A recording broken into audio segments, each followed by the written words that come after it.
오늘 은혜 받으실 하나님의 말씀 로마서 12장 4절에서 18절 말씀. 우리 사랑하는 성도 여러분들, 한 주간도 주님 은혜 가운데 평안하셨습니까? 아침에 오면서 그런 생각을 했어요. 여기가 오레곤이 맞나? 비도 안 오고 이렇게 날도 너무 좋고 단풍도 예쁘고 그래서 참 감사했어요.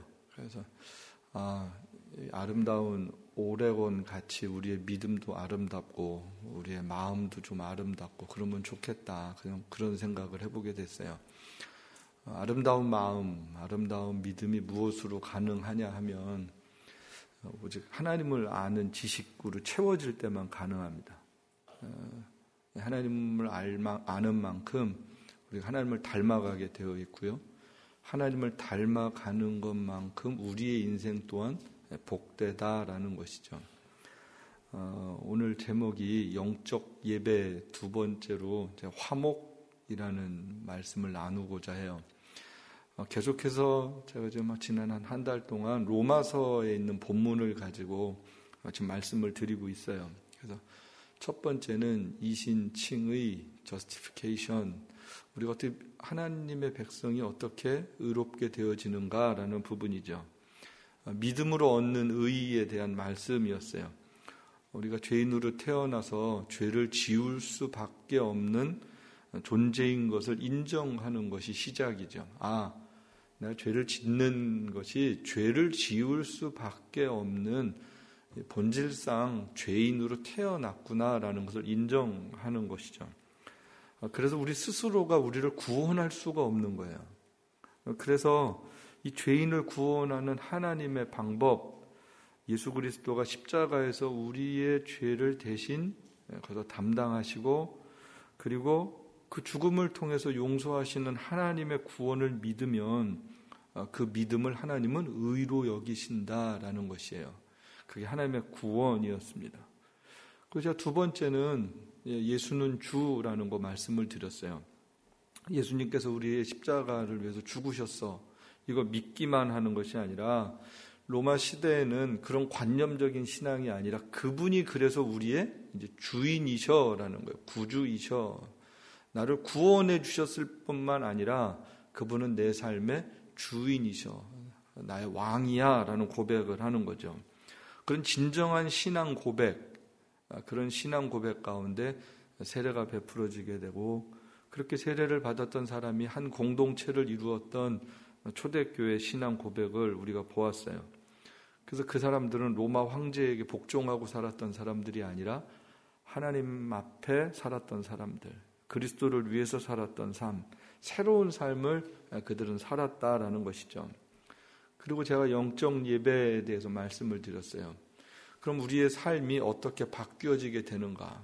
삶의 예배자로 바뀌어지게 된다라는 거죠. 믿음을 선물로 받았어요.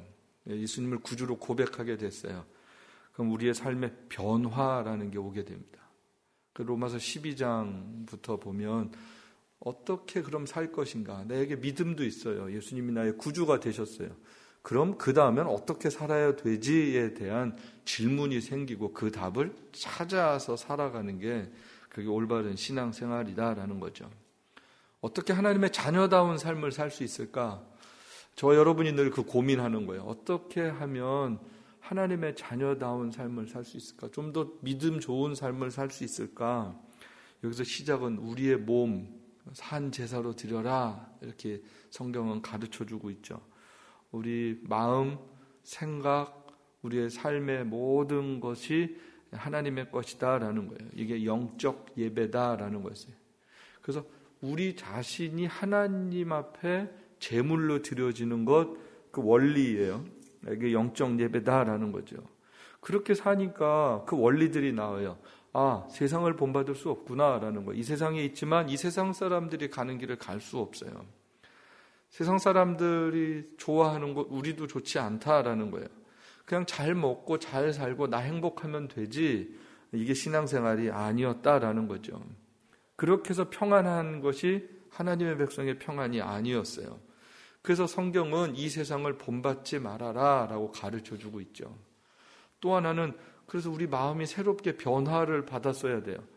이 세상을 안 본받아야 되니까 이 세상 사람처럼 살지 않아야 되려니까 우리의 생각의 변화가 왔어야 돼요. 마음의 변화는 이성적 변화예요. 생각의 변화예요. 사고가 바뀐 거예요. 관점이 바뀌었어요. 우리의 퍼스펙티브가 바뀌게 됐다라는 거예요. 진짜 좋은 게 뭔지를 찾게 되는 거예요. 그러다 보니까 다 변할 수밖에 없죠. 이전에 좋았던 게 지금은 좋지가 않은 거예요. 그렇게 살았더니 행복할 줄 알았는데 그러지 않다라는 거예요. 그러다 보니까 삶의 많은 부분들이 바뀌었어요. 예수가 주인이 돼서 살아가는 게 뭔지를 알겠어요. 내 욕심대로 살았던 삶이 아니라 오히려 그런 걸 내려놓고 살았더니 참 자유하고 평안하구나라는 것을 알았어요. 땅의 가치가 아니라 하늘의 가치를 알게 된 거예요. 많은 분들이 예수님을 믿지만 그 평안을 잘 몰라요. 왜 평안을 모르냐면 아직까지 전적으로 그 하나님의 평안에 참여하지 못해서 그렇습니다. 평안하다면 제가 지난주 말씀드렸어요. 예수님이 우리의 주인이 되셨다라는 거예요. 예수님이 우리의 주인이 되시면 우리 그만큼 평안해요. 그런데 내가 주인이고 예수님도 주인이고 그러면 갈등할 수밖에 없어요. 평안하다라는 얘기는 나는 이 세상의 가치를 따라 살지 않고 있어 라는 얘기예요. 이 세상의 가치도 따르고 말씀도 따르고 그렇게가 잘 안 되거든요. 그럼 이럴 땐 좀 평안했다, 이럴 땐 불편했다. 몸은 편한데 마음은 불편한다든지. 그게 참 평안과 자유가 있지 않아요. 평안은 그리스도께 순종하는 만큼 평안하고요. 그만큼 자유하다라는 거예요. 그러니까 하나님 앞에 순종하고 살고 그래서 평안한 걸 아니까 그 다음에는 이 평안을 잃고 싶지 않은 거예요. 그래서 분별하게 되는 거예요. 이렇게 하면 평안하지 않아. 그걸 알아요. 그래서 주를 따라서 사는 평안의 길에 우리의 삶을 드리게 된다라는 거죠. 여기까지가 로마서 어떻게 보면 전체적인 그런 내용들이었어요. 12장 앞부분까지의 내용이었어요. 오늘 주제는 화목이라는 거예요. 일반적으로 우리가 영적 예배 그러면 굉장히 신령한 예배, 경건한 예배 이렇게 생각하기도 쉽고요. 오해하기도 쉬워요. 그런데 로마서 12장을 시작하면서 너희 몸을 산 제사로 드려라. 이게 너희가 드릴 영적 예배다라는 이 말씀을 하실 때 우리 자신의 변화가 영적인 예배의 시작이 된다라는 것입니다. 세상과 구별된 하나님의 백성의 삶이 영적인 예배가 된다라는 것이에요.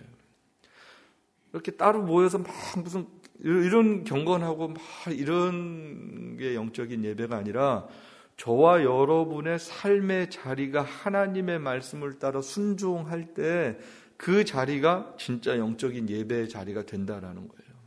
여러분 믿으세요? 그 예배가 진짜 하나님이 받으시는 예배의 자리가 되는 거죠. 그래서 냉정하게 말씀을 드리면 영적인 예배는 세상 속에서 더 귀하게 드려지는 것 같아요. 세상 속에서 훨씬 더 귀하고 아름답게 하나님이 받으신다라는 거예요. 주일의 예배뿐만 아니라 6일의 예배도 소중하다.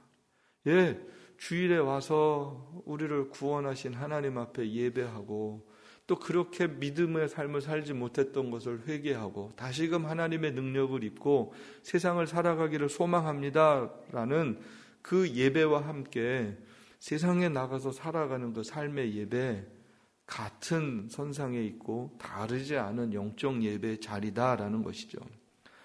여러분 직장 생활을 다 하시잖아요. 대부분 분들이. 우리 일터가 돈만 버는 곳이 아니라요. 그곳이 예배 드리는 곳이다라는 생각으로 바뀔 수 있어야 합니다. 어려운 얘기일 거예요.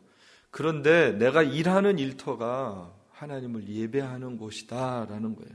내가 살아가는 그 자리가 예배하는 곳이다라는 거예요. 우리의 삶의 모든 자리가 예배다라는 생각으로 바뀌지 않으면 우리의 삶은 늘 이중적인 삶을 살게 될 것입니다. 어떻게 사는 것이 참 예배인가? 어떻게 보면 오늘 본문을 보면요. 개인적인 삶의 예배가 있고요. 또 관계적인 예배가 있어요. 우리의 삶에서 일터에서 개인적인 삶의 예배 가운데 하나는 우리 정직함, 성실함, 겸손함 이런 것들이 나타나질 때 참 예배자의 태도들이 나타나는 거고요. 또 하나는 모든 우리의 만나지는 관계를 어떻게 할 것인가 또한 굉장히 예배의 중요한 요소가 되고 있어요. 오늘 본문은 로마서 12장 전체에서 12장, 13장, 14장, 15장까지 나아가면서요. 다 그런 관계에 대한 말씀들이에요. 여러분 한번 만나는 모든 사람들을 나는 어떤 관점으로 바라보는가 한번 가만히 생각을 해보세요. 일하는 데서 사람들, 직장 동료들, 또 스몰 비즈니스 하시는 분들은 이렇게 오는 사람들, 내가 어떤 관점으로 바라보는가. 세상은 우수 고객이 있어요. 우수 고객. 그럼 대우가 달라요. 세상은요, 사람을 등급으로 매겨요. 우리한테 돈 많이 쓴 사람, 이렇게 1등급, 2등급, 3등급 뭐 이렇게 매겨요. 무슨 골드 멤버, 무슨 프리미엄 멤버, 플래티늄 멤버. 카드도 그런 이름을 써가지고 막 만드는 거예요. 당신은 이 정도는 갖고 있어야지. 이게 다 장사 속인데 우리의 심리학적인 부분들을 굉장히 잘 활용하는 부분들이거든요. 여러분들 한번 개인 비즈니스 할 때 다 그러시진 않겠지만 저 사람들은 얼마짜리인가 이렇게 볼 수 있는 거예요. 저 사람은 와서 보통 100불을 써. 그럼 그 사람 100불짜리일 거예요.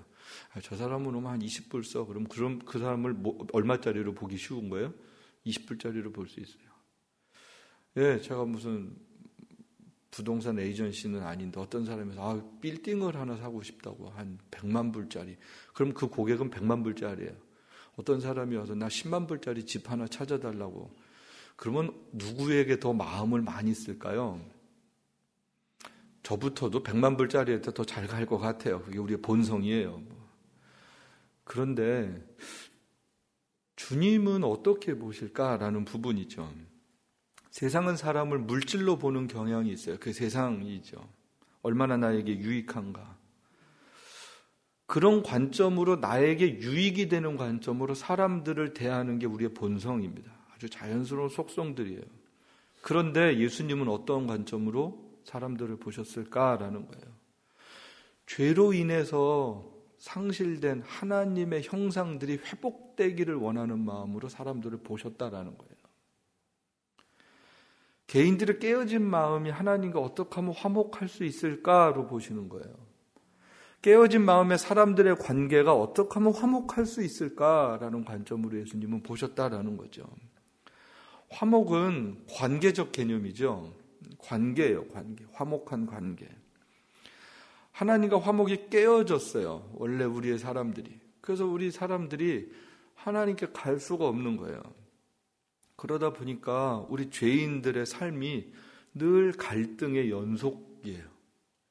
또 거룩한 하나님으로부터 공급받지 못하는 우리의 자아는 늘 그 하나님으로부터 오는 거룩한 것, 영적인 것, 하나님의 속성들이 우리 안에 부어지지 않기 때문에 우리의 죄인의 본성만 갖고 살다 보니 우리의 욕심을 따라서 판단하고 우리의 이기적인 마음을 따라서 행동할 수밖에 없다라는 것이죠. 그래서 그런 세상이다 보니까 그냥 갈등이 되는 거예요. 사랑했던 관계도 깨어지게 되고요. 그러다 보니까 늘 논쟁하게 되고요. 서로 의견 굽히지 않죠. 결국은 마주보고 살지 않아요. 등지고 살아요. 제가 이 파워포인트 자료를 보내줬더니 미디어 팀에서 그림이 너무 무시무시하다고 그래서 제가 지금 보니까 무시무시하네요. 근데 저게 우리 내면이고요. 우리 일상입니다. 가만히 생각해 보세요. 여러분 이런 삶 우리 너무 많이 살고 있어요. 이게 남 얘기가 아니고요. 우리 안에 깨어진 마음들이에요. 그게 나타나는 현상들이 이렇게 나타날 때가 많은 거죠. 결국은 우린 책임을 전가시킵니다. 너 때문이야 라는 거예요. 너 때문이야. 너로 인해서 이런 일이 생겼어. 나 때문이야 라고 얘기하는 사람은 없어요. 다 너 때문이야. 가정에서도 일터에서도 화목하게 살고 싶은데 그게 잘 쉽지 않아요. 원인이 뭘까요? 하나님과 단절되어 있기 때문에 그렇습니다. 하나님과 단절된, 하나님과 화목하지 않은 세상은 늘 갈등할 수밖에 없다라는 거예요. 그래서 예수님을 통해서 하나님은 관계가 회복되길 원하셨어요. 죄로 인해서 하나님과 우리 사이가 갈라졌는데 이 관계 속에 예수님이 오셔서 이 죄인들, 하나님을 향하여서 저항하고 거부하고 나눠져 있던 사람들이 그리스도를 통해서 하나님의 평화를 누리게 되고요. 하나님의 용서를 누리게 되고요. 하나님의 풍요를 맛보게 되고요. 또한 영원한 하나님의 생명에 거할 수 있게 됐다는 것이죠. 이게 화목의 시작입니다. 그래서 하나님과의 화목을 통하여서 궁극적으로 우리 인생의 변화라는 것이 생기게 되는 거예요. 그리고 나서 이 하나님과 화목해 된 사람들이 하나하나 모여서 뭘 이루는 거예요? 교회 공동체를 이루게 됐습니다. 예, 하나님과 화목해 된 사람들이 모여 있는 곳이 교회예요. 그런데 여기 그림을 여러분 가만히 보세요. 이 그림이 참 재미있어요. 모두 하나님의 은혜로 구원을 받았는데 굉장히 다양한 사람들이에요. 여기 보면 맨 왼쪽부터 보시면 할머니, 할아버지, 손주, 손녀, 딸일 수도 있고 며느리일 수도 있고요. 아들일 수도 있고 사위일 수도 있고요. 또 손주고 이렇게 3대가 같이 모여있는 그림이에요. 연령이 다르고요. 성별이 다르고요. 보면요. 헤어스타일이 다 다르고요. 옷 색깔이 다 달라요. 뭐예요? 굉장히 다양한 사람들이 모여있다라는 거예요. 세대도 다르고 문화도 다르고 다 달라요. 예, 하나님께서 다양한 사람들을 교회로 모으셨어요. 당시 로마 교회는 지금의 우리 교회들이 겪는 다양함이랑은 비교도 되지 않는 다른 문화입니다. 로마라는 곳이에요. 계급사회예요. 로마 시민권자가 있어요. 귀족이 있어요. 평민이 있어요. 노예가 있어요. 남자와 여자가 있어요. 애와 어른이 있어요. 여러분, 그런데 이 로마서가 쓰여졌다라는 거예요. 이 하나님의 말씀이. 오늘 우리가 받는 거와 그 시대 로마 시대에 있었던 로마 공동체 교회가 이 말씀을 받았을 때 완전 다른 내용일 것입니다. 굉장히 그때는 아주 어려웠다라는 거죠. 아주 복잡한 공동체였습니다. 그런데 그리스도 안에서 다 뭐가 된다라는 거예요, 지금? 형제 자매라는 거예요. 가족이라는 거예요. 근데 집에 가면 뭐일 수 있어요? 주인이고 노예일 수 있는 거예요. 노예와 주인이 한 교회를 다니면 여러분 그게 얼마나 어렵겠어요. 사회 문화적으로 교회 안에서 실질적으로 그런 일이 그 당시에 있었죠. 그래서 바울이 보낸 편지가 뭐예요? 빌레몬서예요. 한 장밖에 안 되는 내용인데 좋은 기독교 지도자 집에 있던 노예가 도망을 했어요. 도망을 해서 누굴 만났어요? 바울을 만났어요. 바울을 통해서 복음을 들었어요. 예수님을 믿게 됐어요. 바울이 그 노예를 어떻게 해요? 돌려보내요. 주인한테. 편지 써가지고. 주인한테 형제로 받으라라고 편지 써서 보냅니다. 여러분, 이 이야기가 성경에 나오는 그 당시 이야기예요. 여러분, 쉽겠어요? 어렵겠어요? 굉장히 어려운 얘기입니다. 정말 쉽지 않은 이야기입니다. 당시 노예제도 속에서 예수 믿고 사는 게 뭔지라는 거예요. 로마라는 문화 속에서 예수를 믿는 게 어떤 의미인지. 나 그냥 예배 드리고 천국 가면 돼. 이런 수준이 예수 믿는 게 아니었다라는 거예요. 그 문화를 뛰어넘을 수 있느냐라는 거예요. 노예제도를 뛰어넘어서 한 가족이 진짜 될 수 있느냐. 정말로 어려운 부분이죠. 교회 가서 1시간 예배 드리는 건 쉽죠. 그런데 살아내는 건 정말 어려운 얘기였습니다. 다른 이야기였습니다. 문화를 뛰어넘는 복음, 그 자리가 예배의 자리였어요. 사랑할 수 없는 사람 사랑하는 거예요. 존경할 수 없는 사람 존경하는 자리죠. 예, 우리 교회도 아주 다양하죠. 연령대 다양해요. 10대부터 70대 이상의 어른들까지 보면 아주 다양해요. 아이들 다르죠. 청소년들 다르죠. 또 1.5세, 2세, 1세 다 다르죠. 이민 온 시기에 따라서 다 다르죠. 예, 직업도 다양하고요. 취미도 다양하시고요. 믿음의 모습도 좀 다르고요. 예, 역사를 보는 이해도 다 달라요. 그런데 이렇게 다양한 모든 사람들을 한 사람 한 사람 하나님이 부르셨어요. 교회로 모으셨다라는 이야기입니다. 어떻게 하나님을 같이 섬겨야 되는가? 우리 한번 로마서 12장 4절 5절 같이 보겠습니다. 우리가 한 몸에 많은 지체를 가졌으나 모든 지체가 아니니 이와 같이 우리 많은 사람이 그리스도 안에서 한 몸이 되어 서로 지체가 되었느니라. 예, 여기 보면 본문에 보면 이렇게 되게 다양한 기능에 대해서 이야기를 해요. 펑션에 대한 이야기를 해요. 많은 사람들이 다 은사가 다른 거예요. 잘할 수 있는 게 다른 거예요. 역할이 달라요. 예, 같은 기능 갖고 있지 않아요. 손의 기능이 있고 발의 기능이 있잖아요. 눈의 기능이 있고 코가 하는 일이 있어요. 입이 하는 일이 있어요. 그런데 다 한 몸이다라고 이야기를 해요. 나누어져 있지 않아요. 우리 몸에 여러 가지의 기능들이 부여져 있다, 되어져 있다라는 거예요. 하나가 막 팔만 있고 그러지 않잖아요. 다 역할이 있단 말이에요. 얼굴에 코만 있다고 생각을 해보세요. 아니면 눈만 있다고 생각을 해보세요. 그게 얼마나 말이 안 되겠어요. 하나님이 아주 다양한 기능들을 우리에게 허락하셔서 한 몸을 건강하게 이루게 하셨듯이 교회 공동체도 다양한 은사를 가지고 있는 사람들이, 다양한 문화 속에서 자랐던 사람들이 함께 하나님을 예배하고 섬기는 공동체로 모으셨다라는 거예요. 그러면서 그 은사를 가지고 하나님을 섬기는 거예요. 하나님을 예배하는 거예요. 어떻게 하나님을 예배하고 섬기고 이 은사를 가지고 해야 되는가? 그런데 성경은요, 기능을 얘기를 하지 않고요, 태도를 얘기를 해요. 마음가짐을 이야기를 해요. 어떻게 함께 하나님의 일을 해야 되는가? 기능에 대한 설명을 말씀하지 않고요. 같이 한번 보겠습니다. 사랑에는 거짓이 없나니 악을 미워하고 선에 속하라.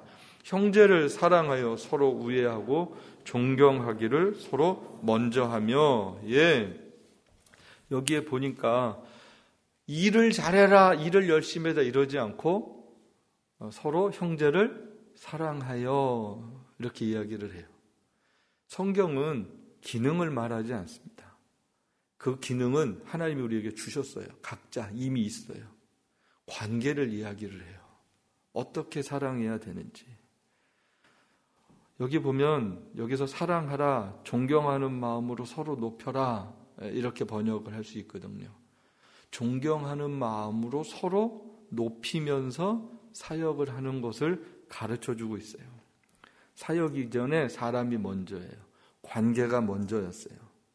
죄인의 본성은 남이 뭐 하면 그거 잘 칭찬하지 않아요. 시기하고 질투하죠.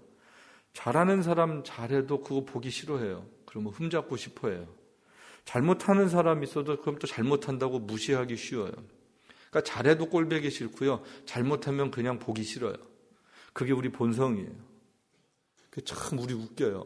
특히 나랑 같은 일을 하는 사람들을 칭찬하는 경우 별로 없어요. 더 그래요. 참 그 이상해요. 동업자 정신이 없어요. 누가 뭘 음식을 잘해요 그러면 잘 못한대요. 어떤 사람이 무슨 뭐 만들기 잘해요 그러면 잘 만드는 사람은 잘 못 만든대요. 예, 그 목사도 그렇고요. 다 그래요. 이상하게 참 그게 우리 본성 같아요. 죄인의 본성. 누가 뭘 잘하면 인정 잘 안 하려고 그래요. 좀 이렇게 하면 칭찬해주고 그러면 좋잖아요. 그러지 못한 게 우리의 마음이에요. 여기 보면 즐거워하는 자들로 15절에 보면 즐거워하고 우는 자들로 함께 울어라 그러는데 우리 참 그게 안 되는 부분들이거든요.